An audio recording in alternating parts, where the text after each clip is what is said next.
जन्नत की पुकार में आपका स्वागत है। दिल्ली के कास्टिंग ट्यूशन क्लब में डायनेमिक एक्सीलेंस अवार्ड सेरेमनी का भव्य आयोजन। लेजेंडरी पीस अवार्ड्स काउंसिलर द्वारा आयोजित डायनेमिक एक्सीलेंस अवार्ड सेरेमनी का भव्य आयोजन 11 अप्रैल को किया गया। कॉन्स्टिट्यूशन क्लब ऑफ इंडिया में आयोजित इस समारोह में बड़े ही गरिमामय और उत्साहपूर्ण माहौल में संपन्न हुआ। यह कार्यक्रम शाम 4 बजे से रात 8 बजे तक चला, जिसमें देश के विभिन्न हिस्सों से आए प्रतिष्ठित अतिथियों, समाज सेवियों, प्रोफेशनल्स और प्रतिभाशाली व्यक्तित्वों ने भाग लिया, जिन्हें अवार्ड देकर सम्मानित किया गया। कार्यक्रम का मुख्य उद्देश्य समाज के विभिन्न क्षेत्रों जैसे शिक्षा, कानून, सामाजिक सेवा और प्रशासन में उत्कृष्ट कार्य करने वाले व्यक्तियों को सम्मानित करना था। इस दौरान मंच पर प्रतिभा, समर्पण और उपलब्धियों का शानदार संगम देखने को मिला। समारोह में मुख्य अतिथि के रूप में vice chairman S Hardeep Singh Gill, NCS के भारत सरकार लखन लाल मीना रीजनल ऑफिसर एवं जॉइंट सेक्रेटरी CBSER बेंगलुरु और वरिष्ठ अधिवक्ता विजय गौतम की गरिमामयी उपस्थिति रही। इनके साथ ही विशिष्ट अतिथि के रूप में एडवोकेट अनुजा बाजपेयी और डॉक्टर गुरबेज सिंह ढिल्लों ने कार्यक्रम की शोभा बढ़ाई। इस दौरान हमारे मुख्य संपादक RK जायसवाल ने आयोजकों और पार्टिसिपेंट से खास बातचीत की। क्या कुछ कहा, सुन लीजिए। नमस्कार, मैं RK जायसवाल और आप देख रहे हैं जनमत की पुकार। मौजूद हूँ दिल्ली के कॉन्स्टिट्यूशन क्लब में, जहाँ पर देख सकते हैं लीजेंडरी पीस अवार्ड काउंसिल द्वारा डायनेमिक एक्सीलेंस अवार्ड सेरेमनी से लोगों को सम्मानित किया जा रहा है। यहाँ पे पूरे देश भर से लोग यहाँ पे पहुँचे हुए हैं, अलग अलग क्षेत्रों से लोग यहाँ पहुँचे हुए हैं। अलग अलग क्षेत्रों में जो बढ़िया काम करते हैं उनको चयनित करके आज यहाँ पे डॉक्टरेट की उपाधि और सम्मानित किया जा रहा है। चलिए उनसे हम बातचीत करते हैं, आयोजकों से बातचीत करेंगे, जो अवार्ड जो उनको दिया जा रहा है, जो सम्मानित हो रहे हैं, उनसे भी हम बातचीत करेंगे कि किन क्षेत्रों में उनको सम्मानित किया गया है आज और क्या कहते हैं सम्मान पाकर हो, किस तरीके से वो बातचीत करेंगे। चलिए उनसे बातचीत करते हैं। यहाँ पर काफ़ी लोगों को अवार्ड दिया जा रहा है, किस तरीके से आप लोग चयनित करते हैं? देखिए, जो हम यहाँ पर अवार्ड दिया जा रहा है वो चिन्हित करते हैं हम लोग, जैसे उन्होंने सोशल वर्क में कुछ अच्छा काम किया गया है। जिनको पहचान नहीं है, हम उनकी पहचान दुनिया के आगे लाना चाहते हैं, जिससे कि और लोगों से प्रेरित होकर हमारे ह्यूमन राइट्स के लिए काम करें। उससे हम आगे उनको प्रचार करना चाहते हैं। काफ़ी लोग आज यहाँ पे आप लोगों ने अवार्ड दिया है, उनको क्या संदेश देना चाहेंगे? मेरा संदेश ये है कि जैसे हमारे मोदी जी ने हमको बोला है स्वच्छ भारत, हम स्वच्छ भारत की तरफ चलें। जैसे उन्होंने लड़की बचाओ, लड़की पढ़ाओ, लेकिन हम कहते हैं लड़की बचाओ, लड़की पढ़ाओ और लड़की को आगे बढ़ाओ। कुछ ऐसी हैं कि जो लड़कियों को आगे बढ़ने नहीं देते, घर का पढ़ाई करके भी वो घर पे रहती है। तो हमारे जो ऑर्गेनाइजेशन है सारी गर्ल्स ही हैं ये, जो इस ऑर्गेनाइजेशन को आगे बढ़ा रही हैं और अच्छे काम में लगी हैं। आपने ये शुरुआत कैसे की थी ये अवार्ड फंक्शन का, कब से दे रहे हैं अवार्ड लोग? ये जुलाई 2026 में हमारे को 2 साल कंप्लीट हो जाएंगे। हम पहले से सोशल वर्क करते थे, हमने काफ़ी कोविड के टाइम में भी हम सब पूरी टीम ने काफ़ी काम किया, जैसे लंगर लगाना, ऑक्सीजन का लंगर लगाना, या और जैसे बच्चों को पढ़ाई के लिए बुक्स देना, पेड़ लगाना, ये सब हम करते थे। लेकिन उसके बाद हमने सोचा कि जैसे हम कर रहे हैं हमारी कोई पहचान नहीं है, तो ऐसे और भी बहुत सारे होंगे जिन ये सोशल वर्क करते होंगे लेकिन उनकी पहचान नहीं है। उनकी पहचान को आगे लाने के लिए फिर हमने ये स्टेप उठाया कि हम एक ये ऑर्गेनाइजेशन खोलें और दुनिया को दिखाएं कि और भी बहुत से लोग हैं जो दुनिया में ऐसा सोशल वर्क करते हैं। अभी तक किन किन क्षेत्रों में आपने लोगों को अवार्ड दिया है? सर, क्षेत्र बहुत सारे हैं, जैसे कि सफाई कर्मचारी में हो गया और स्वास्थ्य में हो गया, और जैसे कुछ ऐसे भी हैं वकील से हमारे साथ जुड़े हुए हैं, जो लोग हैं जिनके केस हैं, उनका केस नहीं है लेकिन उनके ऊपर ज़बरदस्ती केस डाला हुआ है और फ्री में उनके साथ गवर्नमेंट के आगे उनके केस, उनकी आवाज़ उठा रहे हैं। ऐसे भी बहुत सारे लोग हैं हमारे साथ, बहुत हर क्षेत्र में अलग अलग लोग हैं। किस तरीके से देख रहे हैं, किन क्षेत्रों में आपको यहाँ पे आज अवार्ड मिला है? मुझे लॉ एंड लीगल के क्षेत्र में अवार्ड मिला है और मैं बाय प्रोफेशन एडवोकेट हूँ, बट अब मेरे नाम के आगे डॉक्टर भी लग गया, तो मुझे बहुत ही सुखद अनुभूति हो रही है। और जो एलपैक वाले हैं, इनका ये जो प्रयास है बहुत ही सराहनीय है। जब आप लीगल क्षेत्र में हैं तो क्या क्या समस्याएं आती है वहाँ पर लोगों के बीच में जब आप काम करती हैं, किस तरह की समस्याएं आती हैं? बहुत तरीके की समस्याएं हैं, जैसे इस टाइम तो बहुत ही ज़्यादा चल रहा है, डिवोर्स केसेस बहुत ही ज़्यादा फाइल हो रहे हैं, लड़के एडजस्टमेंट करने को तैयार नहीं है, लड़के एडजस्टमेंट करने को तैयार नहीं है। तो ज़्यादातर इस टाइम जो केसेस हमारे पास आ रहे हैं वो यही है, इसी सिलसिले को लेकर के हैं कि लड़कियाँ जो है एडजस्टमेंट नहीं करती हैं। पहले जल्दी शादियाँ हो जाती थी, लड़कियाँ एडजस्ट करती थी, और आजकल के टाइम पे कुछ भी उनको पुराने दौर में बस हाँ बिल्कुल मैं यही कहूँगी कि जो पुराना दौर था, हमारे जो, अगर आप देखिए हमारे जो ग्रैंड पेरेंट्स थे वो लोग इन्हीं सब चीज़ों को लेकर के जो है, और आज भी सक्सेस है, लोगों की शादियाँ इतने सालों तक चलती हैं। और आजकल तो आप आए दिन देखिए शादी होती है, बाद में तलाक के लिए पहले नोटिस चले जाते हैं। तो इस चीज़ में वर्क करने की बहुत ही ज़रूरत है। देश के अलग अलग क्षेत्रों में काम करने वाले और समाज को समर्पित लोगों को अवार्ड दिए गए हैं। इसमें शिक्षा क्षेत्र, वुमेन एम्पावरमेंट, वंचित वर्गों के लिए जो काम कर रहे हैं, एंटरप्रेन्योरशिप के लिए जो काम कर रहे हैं, उनको लेजेंडरी पीस अवार्ड दिए गए हैं। और मेरा इनसे मैंने आग्रह किया कि आने वाले समय में जैसे देश के माननीय प्रधानमंत्री श्री नरेंद्र मोदी जी ने नंगे पाँव वालों को, कभी जिन्होंने चप्पल नहीं डाली, उनको पद्म विभूषण और पद्म श्री जैसे अवार्ड दिए हैं, ऐसा जो समाज के लिए काम करते हैं, अभी समाज से दूर हैं, उनको भी अगले वर्ष में ये अवार्ड दें। इन्होंने मेरा आग्रह स्वीकार किया और आने वाले समय में वो जो समाज के अलग अलग क्षेत्रों में काम कर रहे हैं, उनको भी ये जो संस्था है अवार्ड देगी। और इसमें क्या है कि वंचित वर्ग जो समाज का है, समाज के लिए और भी क्षेत्रों में जो काम कर रहे हैं, जो कभी पर्दे पर नहीं आते, तो उनको समाज में आगे लाने का काम भी ये संस्था करेगी।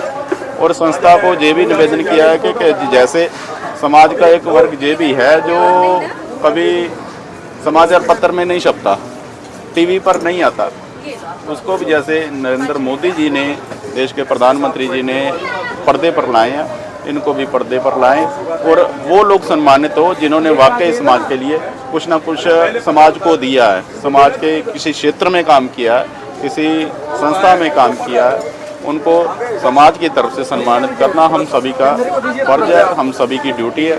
और आने वाले समय में इस क्षेत्र में, अलग अलग क्षेत्रों में जो जिसने काम किया, उनको संस्था की ओर से सम्मानित किया जाएगा।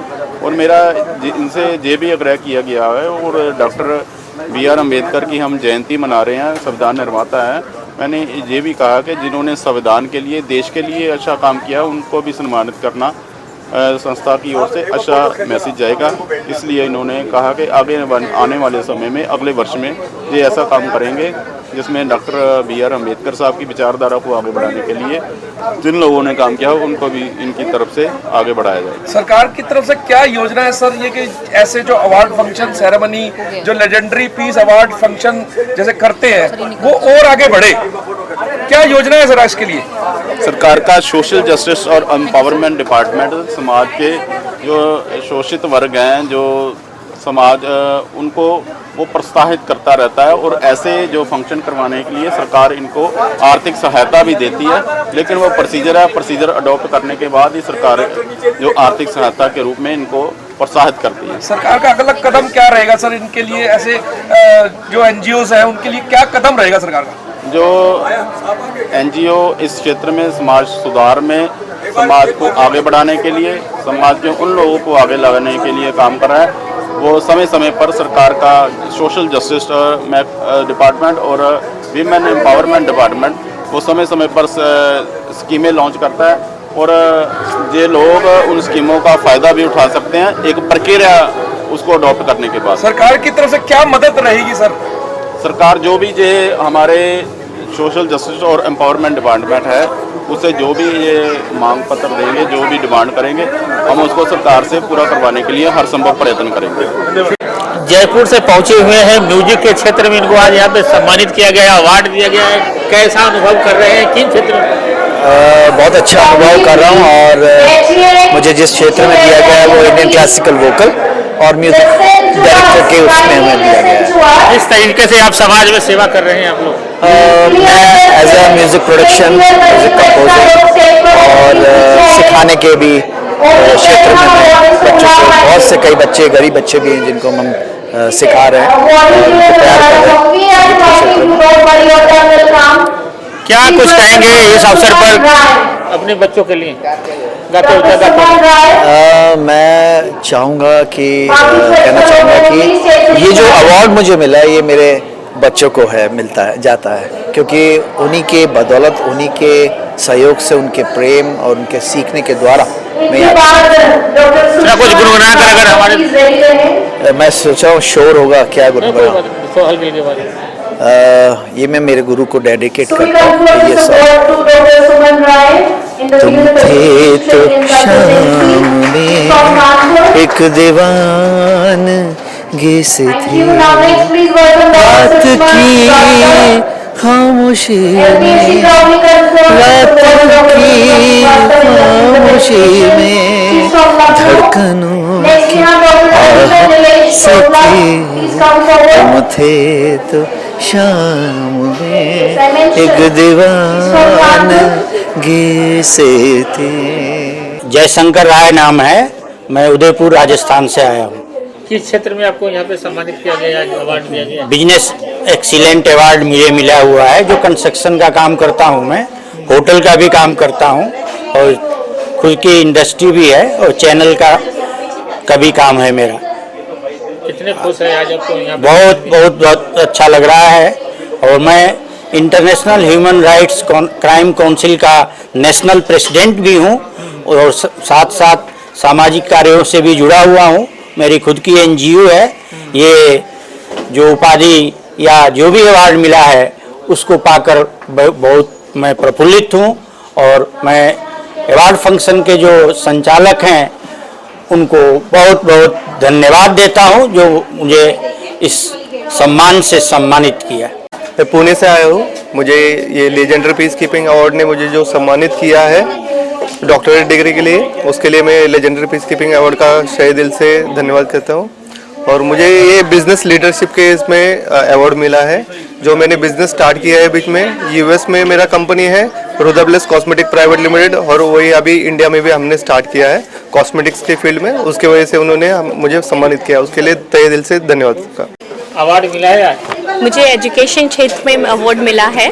मैं बेसिकली डॉक्टर अमन फातिमा, झांसी में मैं वर्किंग हूँ और शिवपुरी PK यूनिवर्सिटी विश्वविद्यालय में एज अ डीन एकेडमिक्स का वर्क कर रही हूँ, जहाँ पर एक रूरल एरिया के वर्किंग के लिए शेड्यूल कास्ट, शेड्यूल टाइप्स के बच्चे, आदिवासी बच्चों के लिए हम लोग ने वहाँ पे यूनिवर्सिटी इस्टेब्लिश कर रखी है।